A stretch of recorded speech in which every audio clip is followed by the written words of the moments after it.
Impart. The mission in these conversations is to bring you wisdom through vulnerably discussing transformational life experiences and imparting the impactful techniques and life hacks that will connect you to your most powerful self during and after COVID-19. Today we have with us a returning guest and awesome human being, Chuck McGee III. He's a Wim Hof Method and Oxygen Advantage instructor, mindfulness coach, fitness coach, and type 1 diabetic. Thank you for joining us, Chuck. Thanks for having me again, sir. I'm looking forward to this for a couple weeks now. Totally. And I know last time we talked about Wim Hof Method specifically and as it relates to type 1 diabetes a lot. We got into some of the other specifics of the science behind things, but we had so much to talk about that we decided that we needed to do another one and discuss, the Oxygen Advantage, Buyteko, if I'm saying that correctly, the Russian... Buyteko. Buyteko? Buyteko.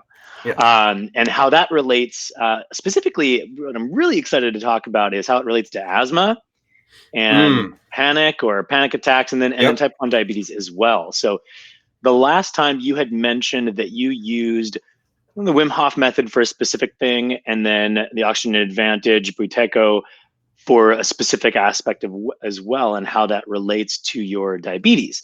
So what are those two different sides of those two breath techniques? Well, I treat the Wim Hof method like a gym for my breath and cardiovascular system. So I take my breath and cardiovascular system to the gym every day. And Buyteko is what I do for the rest of the day to encourage proper blood pressure, control my stress levels, and help control my blood sugar just by controlling the way I breathe. I still have to take insulin. There's no amount of ice baths or breath work that magically cure a type 1, but it really helps a lot. Yeah. And so what is Buyteko? So what is that? So it's basically exclusively nasal breathing during sleep. Buyteko, the doctor himself didn't go into a lot of the sports methodology and practice for nasal breathing.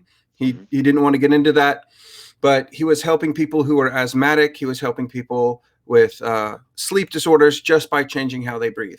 And Buyteko is basically breathing low, slow, and deep to a point where you're not causing stress in your body. You're not breathing so slow your body's stressing out, but it's breathing nice and slow, nice and deep, only through the nose, and taking a proper diaphragmatic breath. So it's not a breath that's quick and sits up on the chest. It's a breath that expands the whole diaphragm.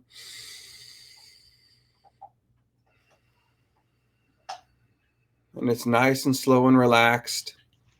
And the cadence I try and reach is in for 4, out for 6, with a natural 1 second pause between breaths.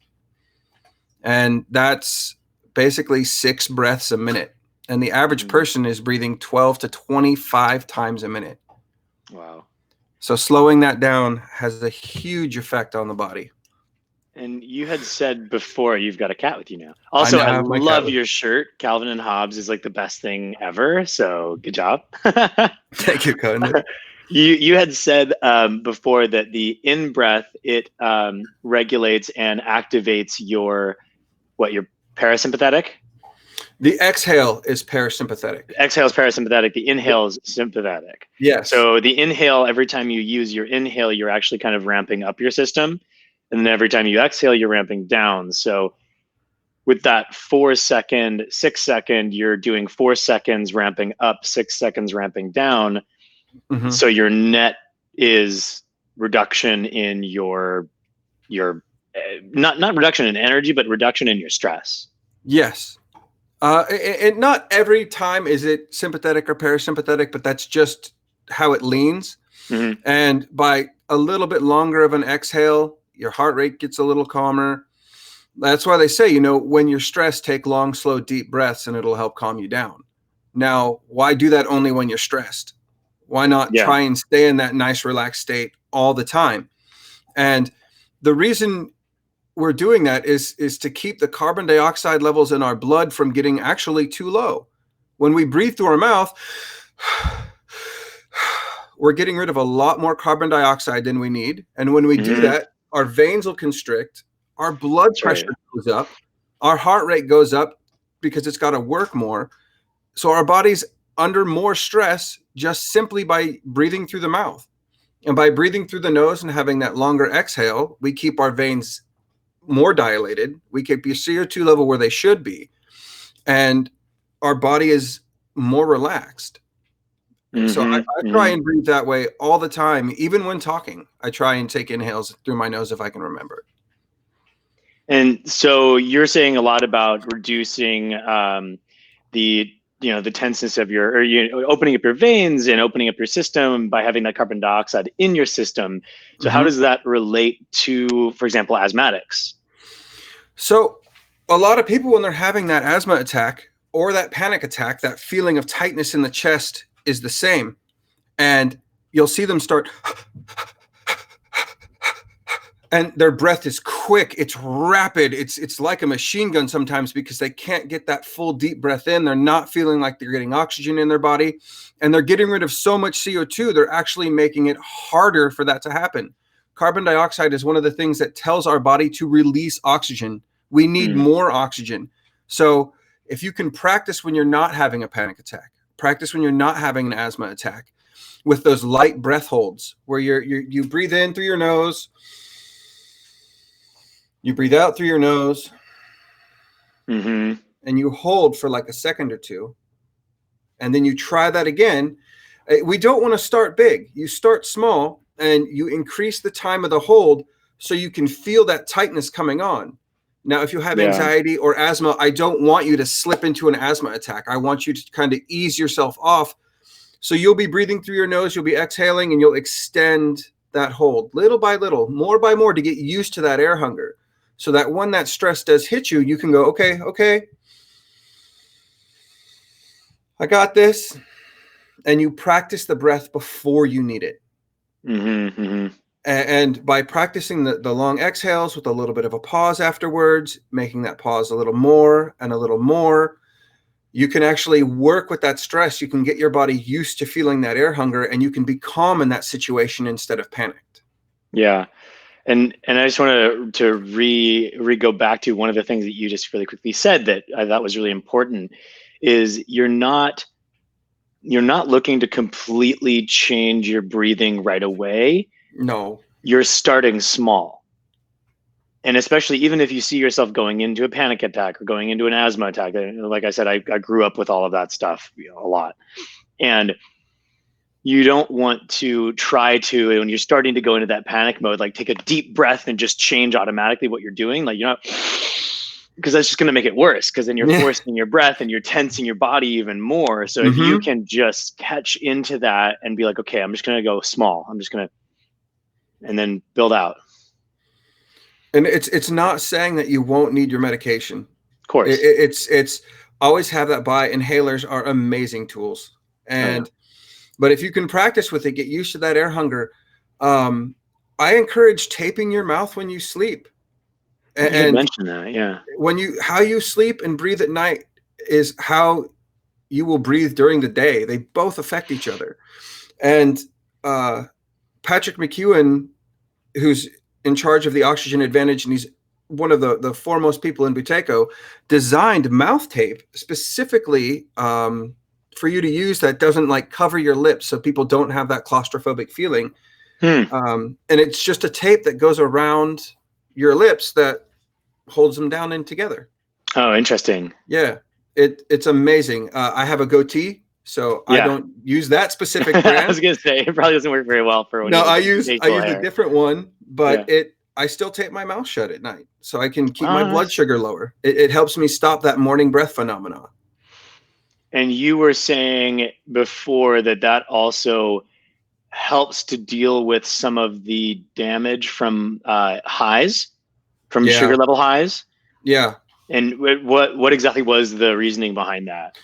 Well, the main thing diabetes is messing up in your system is your cardiovascular system. When your blood sugar is too high, it's damaging that. It damages your eyes, it damages your finger, it damages everything. So by practicing the Wim Hof method breath work and doing the cardiovascular exercises that breath basically does for you, I'm helping cardiovascular elasticity. By breathing in the way that Buyteko describes, low and slow through the nose, long exhales, I'm keeping my veins a little more dilated. Is it a lot? No, it's like very, very minimal, like pushing the needle just a little more that way. But if my blood sugar is too high and my veins are a little more dilated, that means the sugar that's going through and cutting things up has just that little bit extra room. Now, when you get down to the capillaries and veins and arteries at the very end, you still have to be, they're super tiny. It's gonna mess them up. So that's why it's really important to try and keep your blood sugar at a safe, constant level as much as possible. And I find that's easier by breathing in the manner Buyteko describes. Yeah, it's a lot easier than taking medication or things like that to try to dilate your blood vessels. If you could just do it daily by breathing properly. Yeah, I mean, everyone should be breathing through their nose all the time, and that's what's great about the Oxygen Advantage is it actually gives you tips and tricks on how to do that while being athletic and while being super active.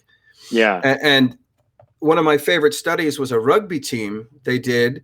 And they had these guys do nasal breathing for 6 months before they tested their performance. Because having an athlete switch the way they're breathing and then testing them that's not going to work. Okay, do something different, now perform at high output. So these guys were able to breathe like at 80% where they were before. They were taking 20% less breaths and still functioning at that high level. Wow. Just by switching how they breathed. 20% less respiration. That's huge in terms of endurance and muscle use. Was that because of like more dilation and higher levels of CO2 in the system, or is that? Yes, it is. Because when you can keep your CO2 level a little higher because you're breathing through your nose, a high saturation of carbon dioxide tells your body's hemoglobin it's time to release that oxygen you're hoping. So it's a strange effect by keeping that CO2 level up, and the more you're getting, you're almost feeling out of breath, then your body goes, okay, let's have this oxygen. So your SpO2 level might drop a little bit, but really your body's getting rid of the oxygen in the cells. What is SpO2? The oxygen saturation of the hemoglobin in your blood. Okay. So it's the amount of oxygen that you're actually able to carry in your blood? No, it's the amount of oxygen being carried in your blood at the moment. At the moment. Okay. Yeah, so your hematocrit is the measurement of the red blood cell percentage that carries oxygen. Okay. So that's awesome. Let me read the correct definition.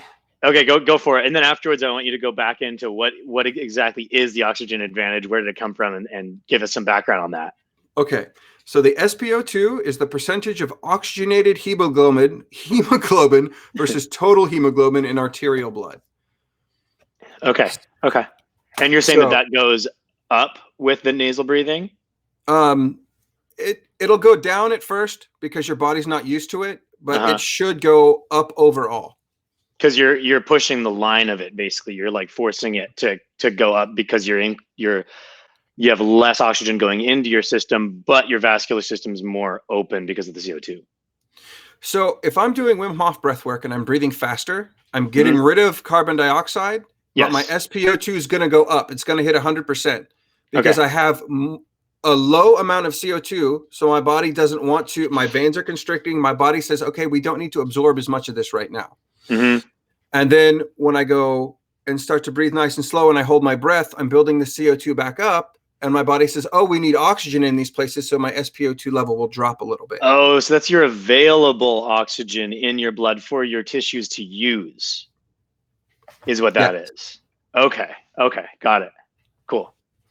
So by using the Buyteko method and Oxygen Advantage and playing with the carbon dioxide levels and being okay with the higher saturation of carbon dioxide in my blood, I can perform longer, I can go further, and my body's working more efficiently under stress. Got it. Yeah, so one of the quick questions. So when you're building up lactic acid and your muscles are starting to not be able to perform as high, is that due to higher levels of CO2 that you're not getting off, or what is, like, how does that balance work? Well, the lactic acid thing is basically your body is just needing more energy, and it's starting to get really stressed out, and you start building up lactic acid, so your body stops. So it goes, ow, this is hurting. Please don't do this anymore. But if through regular practice, you breathe through your nose, you get used to exercising athletically through your nose, that process will be pushed further and further and further down the line. That's what it is. Yeah. And because I know that like a lot of people always think that it's the level of CO2 that's making it so that you can't perform and so on and so forth. But really it's all of it. It's all of it. It's you want to have a certain amount of CO2 in your system so that your vascular system is open and dilated. Yes. You also want to be able to get in enough oxygen while you're doing that. So the longer inhale, exhale, breathing into the lower part of your diaphragm, into the lower part of your lungs, where you actually absorb more oxygen in that section, is all related. Well, and so if you have a dead space between your airways and your lungs, and you lose about non-absorption of non-absorbed air. You have it's about 150 milliliters. Now, people think if I breathe faster, I'll get more air, but really you're using that part. Yeah, that 150 milliliters adds up. So if I'm taking, we'll do easy math. If I'm taking 20 breaths per minute and I'm breathing quick while I'm exercising, that's 3,000 milliliters of unused air. And that's 20 breaths. That's using that musculature too. You're using those muscles. You've got a lot of things going on. You're breathing quicker, so your veins are constricting. You don't have the CO2 in your blood that's telling it to release that extra oxygen. So then you're going to get that lactic acid buildup. You're going to see that tension start to rise, and you're going to see people really start to gas out. Yeah. But if you can breathe through your nose, you take 10 breaths. 10 breaths a minute through your nose. That's 1,500 milliliters of wasted air. That's half as much wasted air. So, and if we're taking that slow, deep breath, we're actually getting more air with less breaths. We have less wasted energy. So it's really it's hard to grasp sometimes, because they're like, well, I'm breathing less, but you're getting more because it's more effective. Well, and if you're actually paying attention to how you breathe, and if you're breathing through your nose, since you have more force to take in and to go into your system. Well, and you condition the air. Well, and you're breathing deeper, and you're probably getting a better lungful than you are if you're breathing up at the top. For easy math, again, we'll say that's a 500 milliliter breath, that quick gasp you're taking. Yeah. So for a 500 milliliter breath, 20 breaths, that's 6,000, not 6,000, that's 3,000 again, milliliters of wasted air, but that's only 7,000 that you're getting in to your lungs. Now, if you do 10 and that breath is slower, and we get, say, a 750 milliliters because it's slower and deeper, for 10 breaths, that's 1,500 milliliters of wasted air that you're not quite getting, but that's 6,000 milliliters of air that you are absorbing. So you absorb more, you get more by breathing slower and lower. And rather than ramping up your system, you're actually keeping yourself even more at a even keel. So you're not like overdoing and getting yourself into that overstressed area where you're going to start building up more lactic acid and where your whole system is going crazy. An easy way to test this at home for everybody is to breathe quickly through your mouth for 30 seconds and take your pulse. And watch what that does to your heart rate. Your heart's going to be going, bah, bah, bah, bah, bah, bah. It's going to go crazy. Then you breathe low and slow through the nose for that same 30 seconds and see what that does to your heart rate there. You can apply that to physical activity, to times of stress, all of it. Yeah, and awesome. For a diabetic, when we're having low or high blood sugar moments, if I can remember that breathing pattern, my heart rate will calm down a little bit. It'll be a little bit easier to work through the mind fog that gives me. So is your heart rate also going up higher when you're in a low or in a high? Oh yeah. Is that just physically, or is that mentally being caused psychologically because you're like, oh crap, I'm having a low, or is it both? Or both? Yeah, I think it's both. At least I would think it's both. Yeah. I mean, it makes sense, and it has to be both physiological and, I mean, they're all connected. I'm not a doctor. I'm Yeah. just a diabetic. More diabetics should be doctors, I think. I wish. Seriously. But yeah, hey, so let's go back a little bit. Yes, please. What is the Oxygen Advantage? What got you into it? And just give us some background on it. What is it? So Patrick McEwen has been one of the top Buyteko instructors in the world for about 20 years. Okay, so he is an incredible individual, and Buyteko is what it is. It's not his breathwork pattern. Buyteko is Buyteko. It's the nice, slow breathing. It can help with a lot of things, but he can't change that. So Oxygen Advantage is more applying the Buyteko breathwork to sports, to athletes, to performance. And it's using what was learned in Buyteko and a couple other things Patrick has learned throughout the years. And it's that foundational principle, which is the same. I don't know if that's a real word, but I'm going with it. And then applying that to high performance athletes or anyone who just wants to perform better. And I like the Oxygen Advantage because I like doing more extreme stuff and being able to push myself a little further. I mean, in the Wim Hof method, we like to hike through mountains wearing shorts and a backpack and a hat. So I figured anything that can help me do that better, let's do it. Totally. And I had the really, really amazing opportunity to meet Patrick McEwen.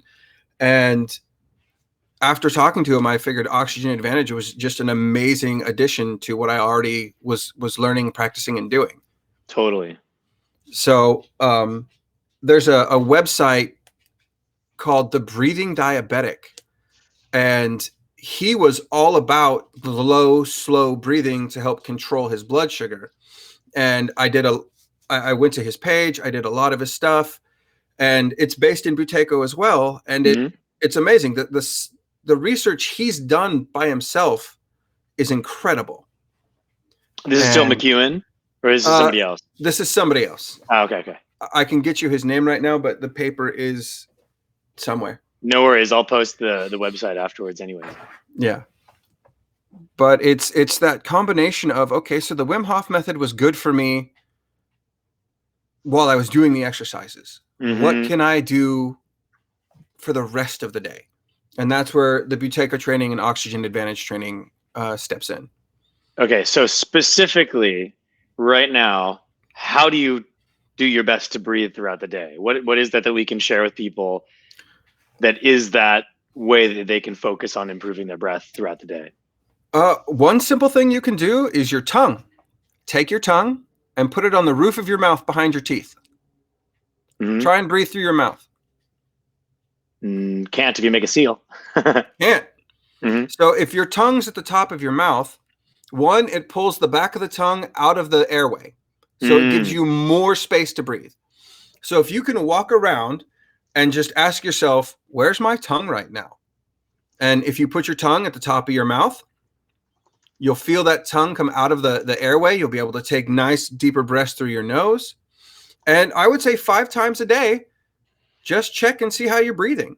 And if you're not breathing nice and slow and deep through your nose, do that. It just is more awareness. We breathe 20 to 30,000 times a day. The muscle memory that makes is insane. Yeah, totally. So it's not going to change overnight. Start small. Give yourself a lot of leeway. When you're walking, make sure you're breathing through your nose. When you're jogging, if you've never done nasal breathing, don't try it while jogging. Start walking. Start small.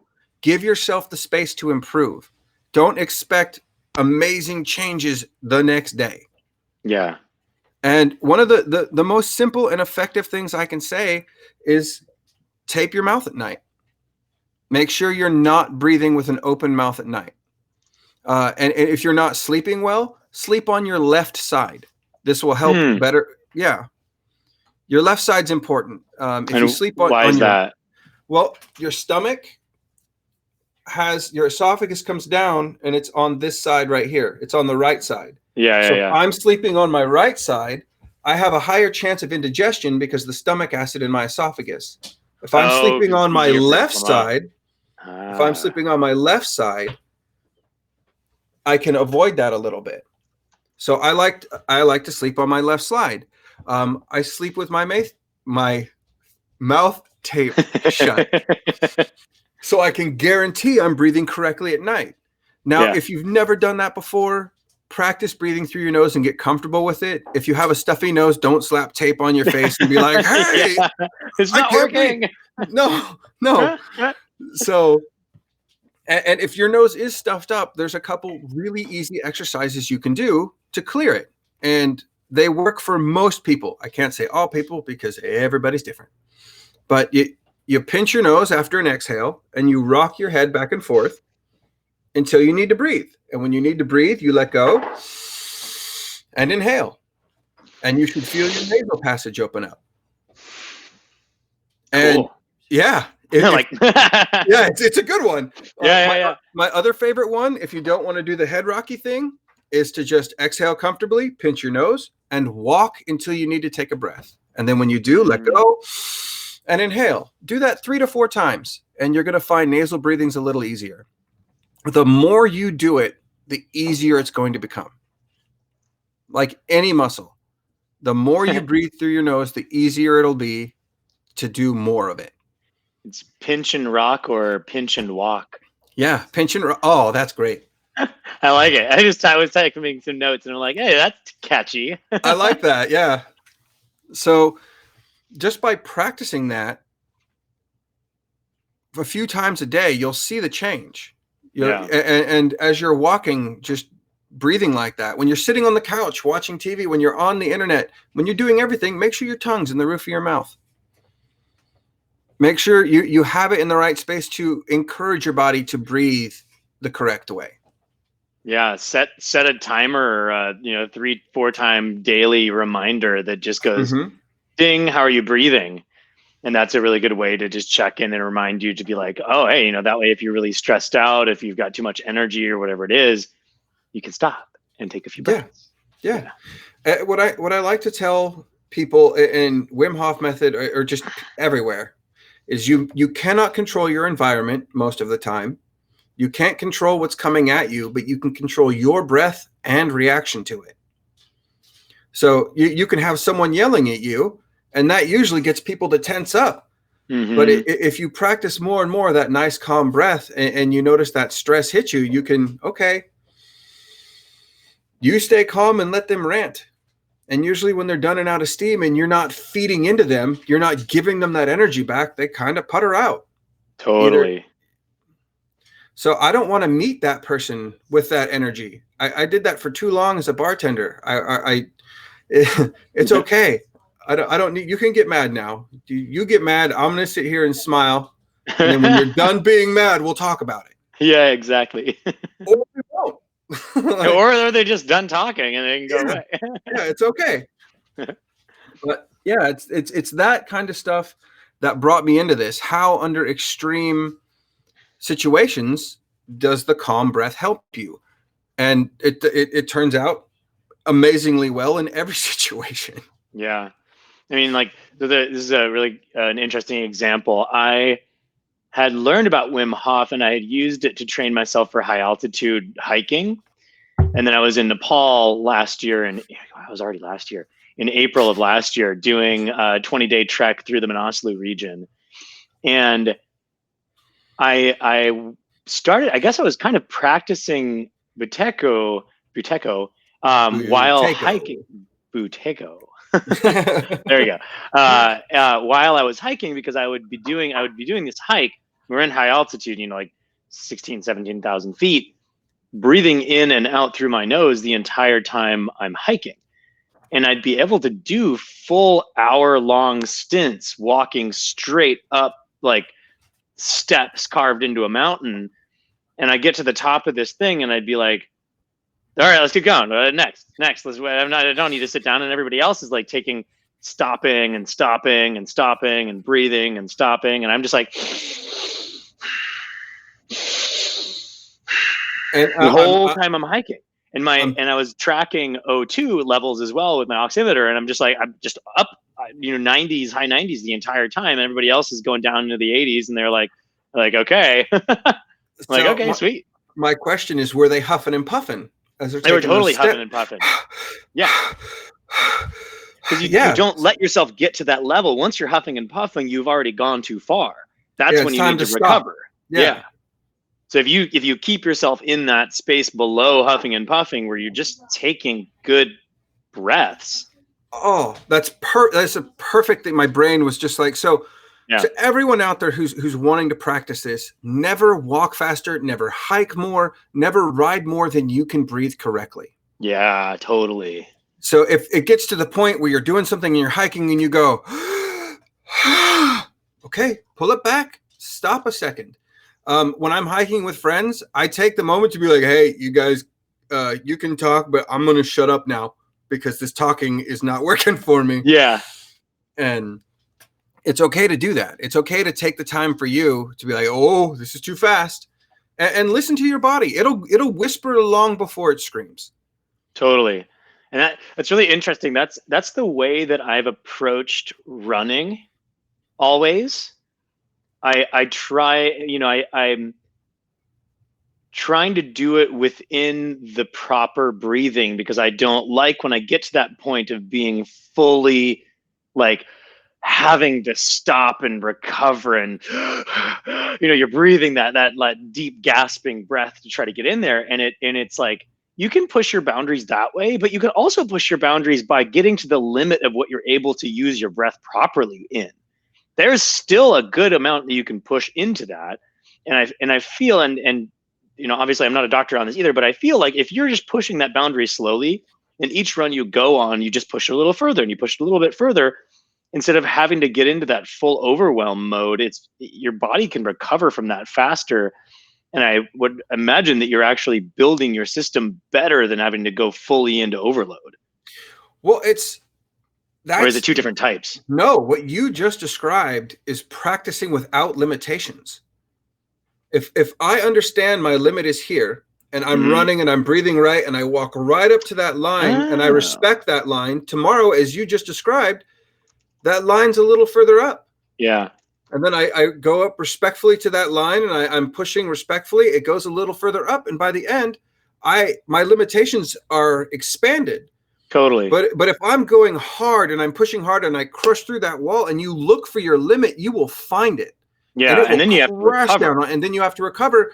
And if you hurt yourself in that time, you've just closed your limits. And now you have to work even harder to get back to where you were before. Yep.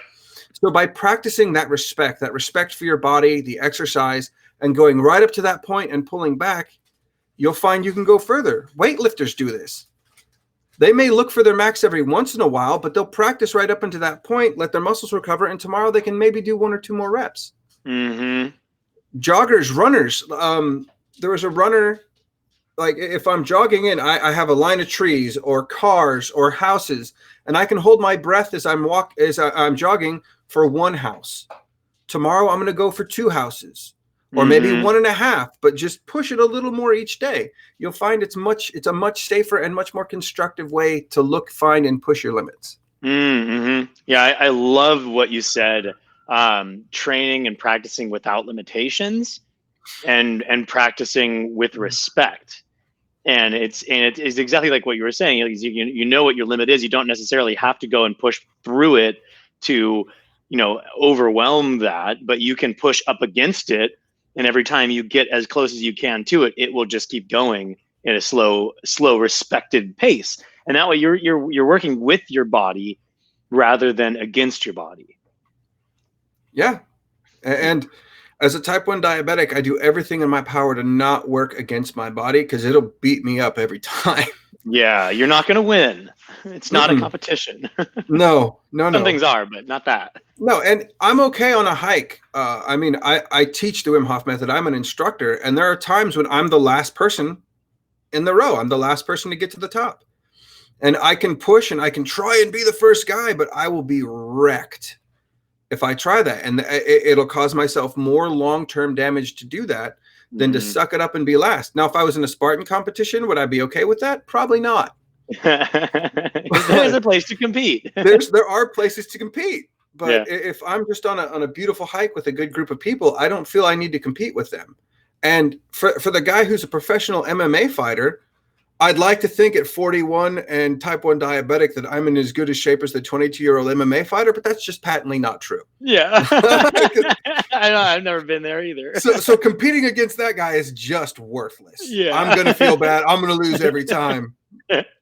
So comparing yourself to other people is just the greatest thing. Oh, yeah. Everyone should do it. Like, you know. There's a question. Oh, yeah.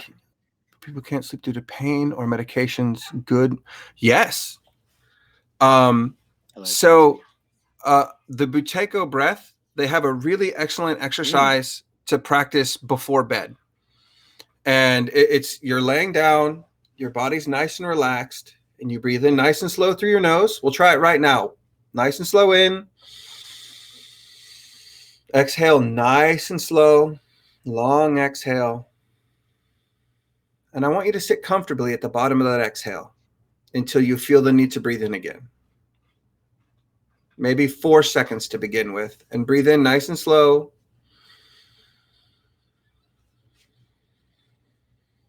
Nice long exhale.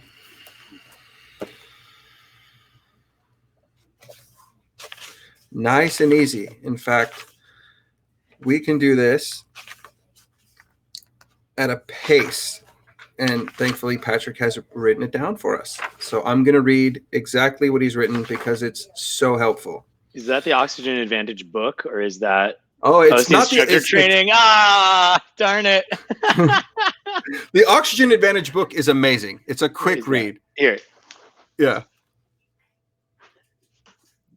This is the book. Yes. That's a great book. I cannot recommend that one. I'm reading it next. I'm learning how to read faster right now. So here's the script I'll give you to help yourself go to sleep at night. And if you'd like, Patrick McEwen has a Buyteko meditation for free on YouTube. Nice. Listen to this meditation before bed. It's incredible. It'll help put you to sleep. You can use it at night. Like if you wake up at the night, you can listen to his voice. He's got a beautiful Irish accent, and it's great to listen to him. And he's offered it out there, so go for it. But this exercise is, I would like you to place your hands on your lower 2 ribs. So you put your hands on your lower 2 ribs. You can put them sideways, and as you breathe in, I'd like you to feel your ribs moving outward. And as you breathe out, I want you to feel your ribs moving inward. This is all just through the nose, and I'd like you to have your tongue at the roof of your mouth. To pace your breathing, I would like you to breathe in for a count of 4, out for a count of 5, and pause for 1 second. Here we go. In, 2, 3, 4, out, 3, 4, 5, 6. In, 2, 3, 4, out, 2, 3, 4, 5, 6. In, 2, 3, 4, out, 3, 4, 5, 6. In, 2, 3, 4, out, 3, 4, 5, 6. Please continue breathing in this manner for the next couple minutes, or if you're trying to get to bed, that entire time. Breathe in for a count of 4, out for a count of 5, and pause for 1 second. Continue for about 4 minutes at first, and you'll feel that pace happen. Your body should already be more relaxed. And to help your body calm down like that at night before bed, to give yourself the space to just vent that tension is what we need. If you put your phone down an hour or 2 before bed, don't look at the news. Like, don't check your emails. Just get rid of the screens. Take that time for you. If that doesn't work, there's something called box breathing or square breathing. And I use that to go to sleep if this particular paced breathing doesn't work for me. And that is, you inhale for 4 seconds, you hold for 4 seconds, you exhale for 4 seconds, and hold for 4 seconds. So it's a 16-second breath. That's 4 breaths a minute, or about 40 breaths in 10 minutes. So breathing in that manner with box breathing really helps me downregulate and go to sleep if the paced breathing doesn't work. But I haven't had to do box breathing in over a year. But there's so many, yeah. Yeah. So even just doing those few breaths of the calm breath in and out, it's so funny because even just getting out of, I think I did 5 breaths, just opening my eyes and coming back from that, and my quality of experience is like upgraded. Like my peripheral vision is bigger, everything seemed lighter, and it was just a really interesting experience to be able to see that just even doing 5 breaths of stopping really centers you and really increases your ability to be plugged in and present, plugged into experience. You have that power with you every day. It's no superpower. It's just something it you have is to a bring superpower that everyone has. Well, yeah, okay, I'll give you that. Superpower. It 100% is a superpower. Okay. I was going to say it's no superpower. It's your power. But I like yours too. It's a superpower we all have. It's your superpower. It's your superpower. We'll go with that. That's awesome. Yeah. And then I know, like, for example, Tom Bilyeu, he uses box breathing and rain or storm sounds for his daily meditation. So he throws on a soundtrack for rainstorm, lightning, whatever going on, and then practices. I think he starts at like 5-second intervals, and then he increases it to whatever he can go to. And he uses that to increase the space in between so that his quality of presence is higher, and so that he's using that top of the breath and the relaxing into the breath to get that wave of presence that you can get. And then the lower part of the breath as well, just getting that aspect where you're just, you're empty and you can connect into your body and connect into your muscles and see what your posture is like and everything. And that's one of the other things that I've been experimenting with, is at the bottom of your breath, when your breath is out, looking at and being aware of your posture and where your shoulders are, and resetting so that your next breath is more what your body needs. And I want to say proper. I mean, it's probably the same for most people, but it's whatever you need. You have tension in different places. Mm-hmm. And if you're able to go to the bottom, find where that tension is, and then breathe into it. Yes. You can totally change your entire physiology through that. That's called target breathing. There we go. I love target breathing. Yeah, it's amazing. It's the best. Yeah. When you're exercising, when you're running, when you're jogging, you can practice target breathing. Like your legs are cramping up. Slow your pace down, but breathe into that spot. Don't open your mouth and go, ah, you're just going to make it worse. Mm-hmm. Accept the fact that it's a little harder than it should be right now, but also know that you have the capability to move past that. And can you describe a little bit more? Because, a lot of people are going to be like, dude, I can't breathe into my leg. What are you talking about? No. Obviously true. The air is not going there, but how would you describe that experience or that ability? So if I don't bicycle a lot, but I do a lot of hiking. And if my calves are starting to get really tight because I'm going up a steep incline, or my legs are starting to fatigue, rather than let the fatigue own me and let that experience dictate how I'm going to act, where I'm going, and if I need to stop, I'm going to stop. But at that point, I would slow my pace down. I would be taking nice, slow breaths, and I would be kind of mentally pushing to those spots that are uncomfortable. And it sounds kind of hippy dippy. It sounds kind of granola-y, but it helps. It helps a lot. And so, for example, so if you for example, right now I have back my right shoulder, I have tension and pain back there, and I'm not, because that's just where I hold my stress.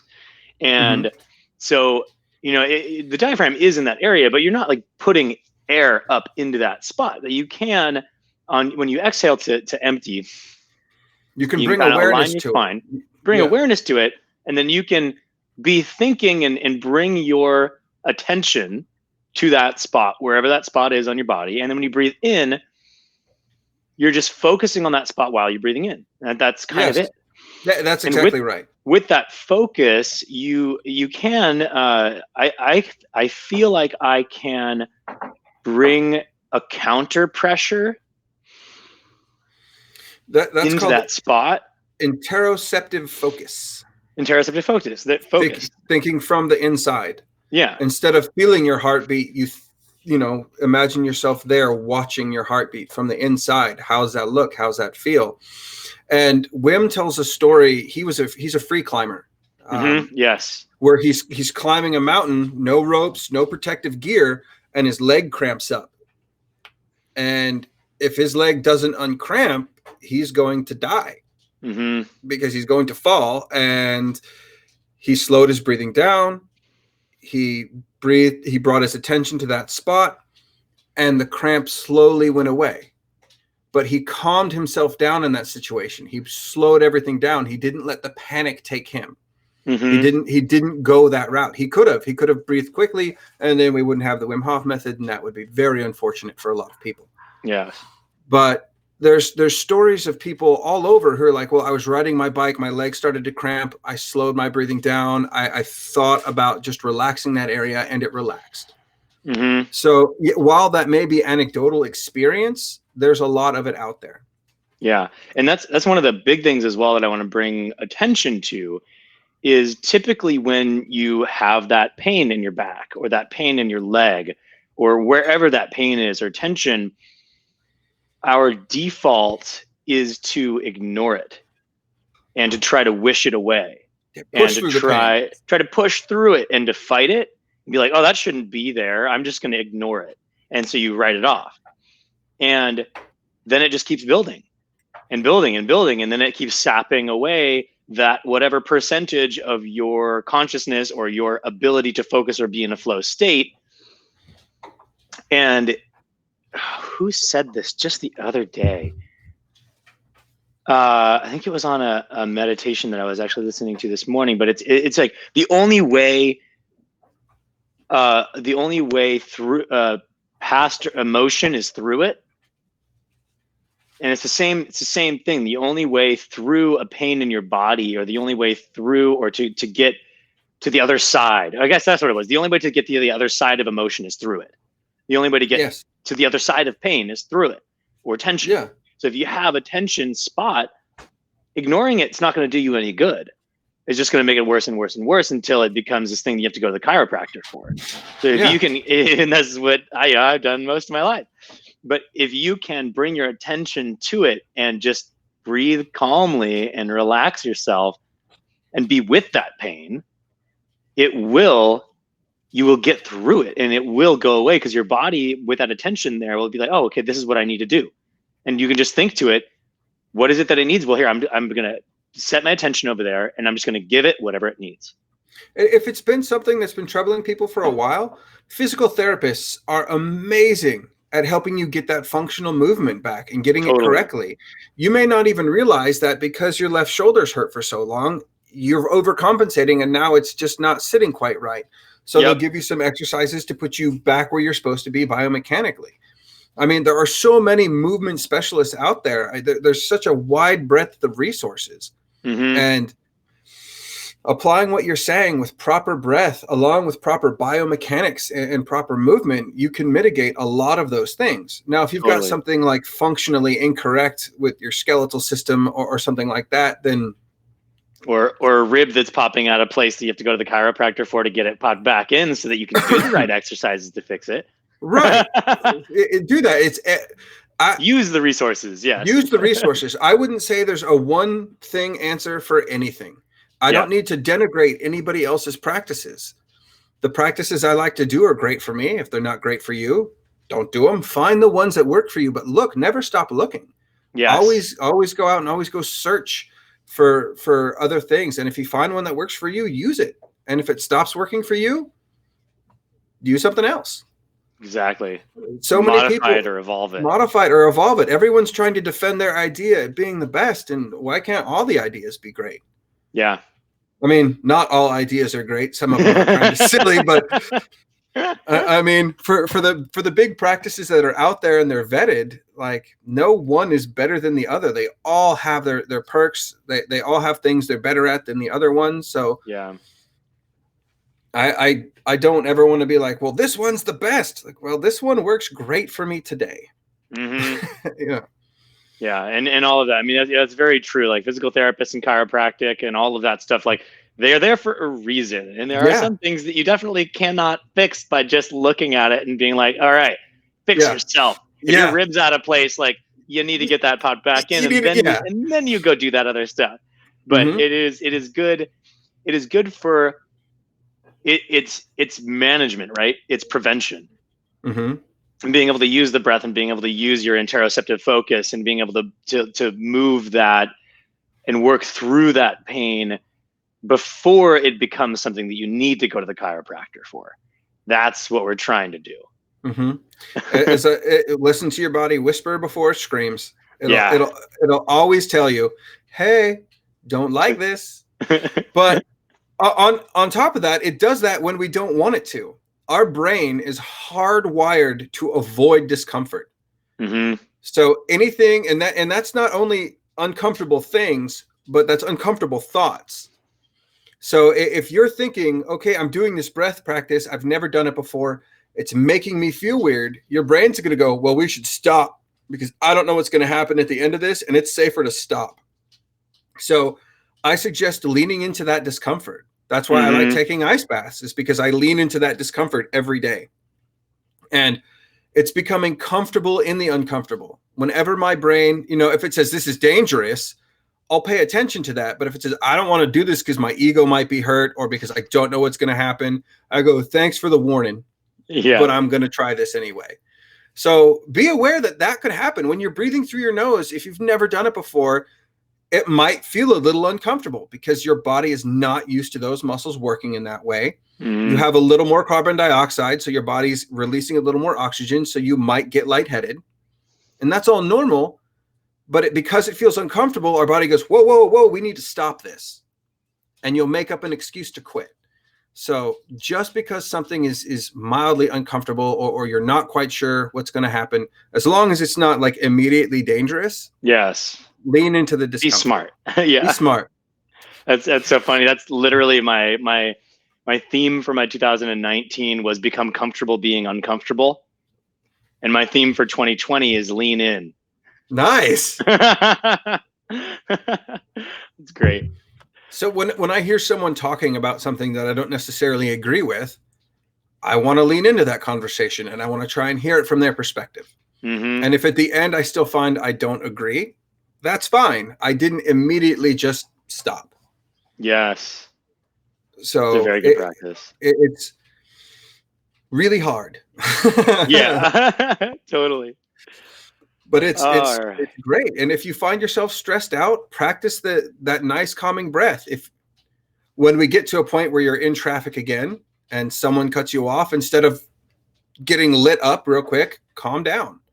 Control your breath. They didn't cut you off. They cut off a random car that you happen to be in. Not everything is so personal in this world. And it's not worth getting that stressed out over either. Right. I don't like that person enough to give them that much energy of mine. Exactly. So, and I hope their day gets better, because if they're cutting off random people in traffic, they're having a way worse day than I am. So I'm just going to take that as a lesson that okay. Totally. Let's see here. So we've gone over, I really loved like the small things you were talking about today that are applicable, that everybody can use, such as the tongue on the top of your mouth, asking yourself, where's my tongue at right now? And where's my breath at right now? And how even just the simple act of putting your tongue on the top of your mouth opens up your airway, gets your tongue out of the back of your mouth. We talked about starting small and not trying to overdo it. If you're changing your breathing techniques, it's not going to be something that happens like in 5 seconds. It's a habit that you need to work on. Taping your mouth shut at night to get that nose breathing at night is an important one. Not if you have allergies in your noses stuff, like don't do that, but you can work on it. And then sleeping on your left side was also another thing that you had brought up too, to help with that. And also just on that note on sleeping, there's a really good book called Rest. Have you ever read it? No, I haven't. I'll look it up. You would like it. It's the science behind sleep and how to work on all of your sleep hygiene. And that's where I got nappuccinos from. It's where you chug a double shot of coffee and then take a 28-minute nap specifically, because that's the amount of time it takes that caffeine to come in. And I love wake those up relaxed. And I'm gonna go do that after this actually. Yeah. Coffee naps are the best. I love those. It's fantastic. But yeah, I think you'd love it. I think you'd love that book. It's a really fun one. Hey, have you ever done much with Joe Dispenza's work and his pineal gland breathing? No, I have not. Look it up next. If you're doing Oxygen Advantage and you're doing Wim Hof, what I foresee in my future is Wim Hof, Oxygen Advantage, and Joe Dispenza's like certifications, because those are all 3 building kind of in different areas, but they all work together really, really well. I'm definitely going to look that up. Thank you. Like his book is his first one is this one. Joe Dispenza's You Are the Placebo. It's all about like harnessing the placebo effect, but purposefully, and the power of the mind and the power of the brain. And he's done a ton. He's done more research than any of these other guys. Like hands down, he has done the most research and has the most studies. He has his own team. He is a doctor. That is crazy. I'd love to look it up. One of my favorite books right now, it's either out or coming out it's out May 26th. Yeah. But it's Breath. There it is. Breath by James Nestor. The New Science of a Lost Art. He's an investigative journalist like Scott Carney. Oh, sweet. And he went really, really deep into James Nestor. Got it. It's a great book. It's got so much like good knowledge in here on how we breathe, how it affects our body. Yeah. And he worked with a bunch of scientists, and he worked with some of the most like the best breathwork experts all around. That's awesome. So I think he worked with Joe Dispenza, if I remember what I read correctly. Probably. Yeah. Yeah. He has the book Breaking the Habit of Being Yourself is one of the first ones that they recommend reading. Then, or at the same time, You Are the Placebo. And then he has another one, Becoming Supernatural. I'm reading all of them, not at the exact same time, but I'm trying to. I'll definitely look them up. I've heard of Joe Dispenza. I've read some of his work, but I haven't read his books yet.